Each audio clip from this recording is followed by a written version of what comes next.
भगवान श्री कृष्ण भारतीय संस्कृति और धर्म का एक अद्भुत प्रतीक हैं।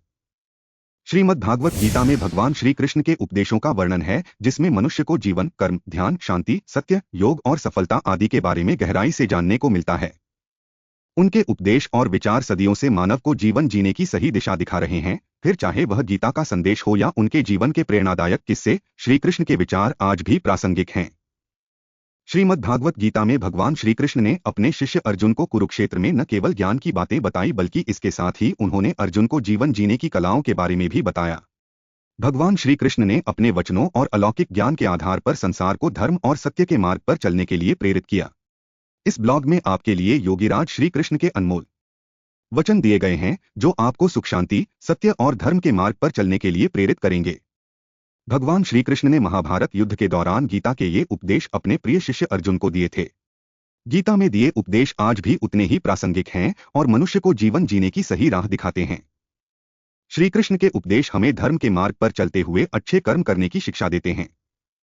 जानते हैं, जिन्हें आप नीचे दिए गए बिंदुओं में देख सकते हैं। कर्म किए जाओ, फल की चिंता मत करो। आत्मा अमर है, इसलिए मरने की चिंता मत करो। इस संसार में कुछ भी स्थायी नहीं है। नर्क के 3 द्वार हैं: काम, क्रोध और लोभ। मौन सबसे अच्छा उत्तर है किसी ऐसे व्यक्ति के लिए जो आपके शब्दों को महत्व नहीं देता। आत्मा का अंतिम लक्ष्य परमात्मा में मिल जाना होता है। धर्म केवल कर्म से होता है, कर्म के बिना धर्म की कोई परिभाषा ही नहीं है। अहंकार करने पर इंसान की प्रतिष्ठा, वंश, वैभव तीनों ही समाप्त हो जाते हैं। मैं सभी प्राणियों के हृदय में स्थित आत्मा हूं। मैं सभी प्राणियों का आदि, मध्य और अंत भी हूं। सत्य कभी नष्ट नहीं हो सकता। अच्छा करने से नहीं डरना चाहिए। समय कभी नहीं रुकता। आज यदि बुरा चल रहा है तो कल अवश्य अच्छा आएगा। आप केवल निस्वार्थ भाव से कर्म कीजिए, केवल वही आपके हाथ में है। धर्म कर्म से होता है, कर्म के बिना धर्म की कोई परिभाषा नहीं है। मैं श्रेष्ठ हूं, यह आत्मविश्वास है, लेकिन सिर्फ मैं ही श्रेष्ठ हूं, यह अहंकार है। मैंने ही इस सृष्टि की रचना की है, मैं ही इसका पालन पोषण करता हूं और मैं ही इस सृष्टि का विनाश अर्थात अंत करता हूं।